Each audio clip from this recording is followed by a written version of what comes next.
Olá, alunos e alunas do nono ano. Nessa aula, nós vamos relembrar algumas questões que nós vimos nas aulas anteriores a respeito dos governos democráticos no Brasil de 1946 até 1964. Então, através da correção de algumas atividades, nós vamos relembrar as características principais de cada um dos governos desse período. A questão 1 aí, ela está no plano de atividades em casa 6, unidade 2. Então, quem está com as atividades aí pode pegar para fazer a correção junto comigo. Se você estiver vendo esse vídeo no YouTube, dá uma paradinha para tentar achar a resposta e depois continua para ver a correção junto comigo. Então, sobre o governo do presidente Eurico Gaspar Dutra, é correto afirmar que... então, aí quem colocou a letra A acertou, que no contexto da Guerra Fria, ele declarou que iria se aliar praticamente incondicionalmente aos Estados Unidos e por isso, durante o governo do Dutra no Brasil, o Partido Comunista do Brasil, ele foi cassado e os políticos que haviam sido eleitos por esse Partido Comunista, eles tiveram seus mandatos cancelados também. A questão 2 do PAC 6, unidade 2, fala sobre o segundo período do governo de Getúlio Vargas. Nesse governo, então, ele retomou alguns aspectos da sua política anterior, como a política trabalhista e o nacionalismo econômico. A partir desse nacionalismo, qual empresa que foi criada em 1953? Quem colocou a Petrobras acertou. Então, durante o segundo governo de Getúlio Vargas, teve um movimento também de pessoas nacionalistas, daqueles que defendiam a empresa nacional. Teve uma campanha chamada O Petróleo é Nosso, na qual eles defendiam que a exploração e o refino do petróleo brasileiro deveriam ser feitos por empresas nacionais. Então, nesse contexto, foi criada essa estatal brasileira em 1953, que é a Petrobras. A questão 6, também do PAC 6, unidade 2, fala sobre o governo de Juscelino Kubitschek. Então, fala sobre a construção de Brasília, construção de estradas e grandes represas, do aumento das fábricas de automóveis que surgiam a cada momento. A indústria acelerava-se a grande ritmo, abriam-se as portas de par a par a inversão estrangeira, aplaudia-se a invasão de dólares, sentia-se vibrar o dinamismo do progresso. Então, a respeito do governo de Juscelino Kubitschek, essas medidas que foram citadas aí no texto inicial, elas fazem parte de qual plano do seu governo? Acertou quem falou plano de metas. Então, eram características desse plano de metas durante o governo de JK, defender o desenvolvimento em energia, transporte, investimento em indústria, alimentação e educação. O governo de JK também, ao contrário de presidentes anteriores, como o Getúlio Vargas, por exemplo, que pretendia proteger a indústria nacional, JK ele achava que seria positivo para o país a entrada de capital e de indústrias, de empresas estrangeiras no país. Então, no seu governo, ele ofereceu facilidades para empresas multinacionais se instalarem no país. Daí citar no texto o aumento dessas empresas automobilísticas, por exemplo, instaladas no país durante o período do seu governo. A questão 4, também do PAC 6, unidade 2, é a respeito do governo de Jânio Quadros, em 1961. Qual a alternativa que está correta?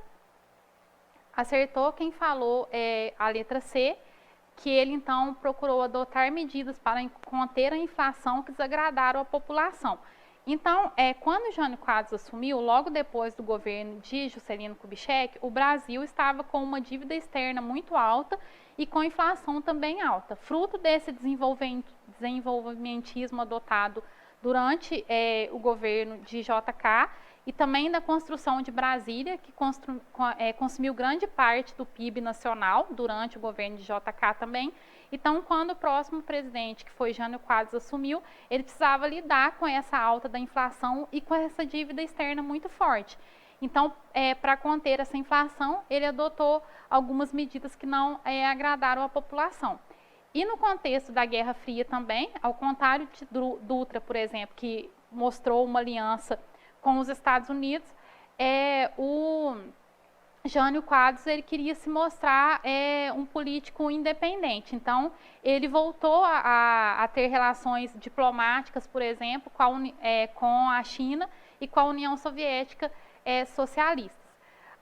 Algumas das medidas adotadas por Jânio Quadros que serviram para controlar um pouco essa crise inflacionária, mas que não foram vistas com bons olhos pela população, foram a diminuição do crédito oferecido aos empresários, congelamento dos salários dos trabalhadores e o corte na ajuda governamental dado às importações de trigo e petróleo, o que fez com que os preços do pão e dos combustíveis subissem cerca de 100% nesse período. Questão 5. Após a renúncia de Jânio Quadros, que renunciou em agosto de 1961, quem deveria assumir o governo era João Goulart, que era o vice-presidente na época. Mas muitos ministros, muitas pessoas da oposição se colocavam contra que João Goulart assumisse a presidência da República. Temendo a deflagração de uma guerra civil ou de um golpe militar, o Congresso Nacional, então, adotou um acordo para que o João Goulart, vice-presidente, pudesse assumir o governo após a renúncia de Jânio Quadros. A partir de então foi criado um ato adicional à Constituição vigente, que era a Constituição de 1946, para limitar os poderes do novo presidente João Goulart. Esse ato adicional, então, que permitiu que João Goulart assumisse a presidência da República com a renúncia do anterior em 1961, ele determinou o quê?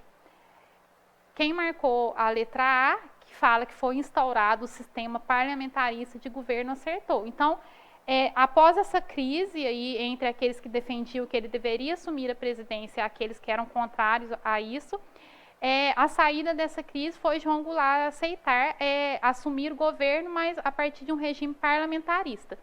No parlamentarista, então, o chefe de governo é o primeiro-ministro e não o presidente. Então, ele assumiu, mas assumiu com seus poderes limitados. E o parlamentarismo, então, ele ficou vigente no Brasil de 1961 até 1963, quando um plebiscito levou a população brasileira a escolher a volta do presidencialismo. E aí o João Goulart pôde passar a governar de fato com os poderes comuns de um presidente da República. Questão 6.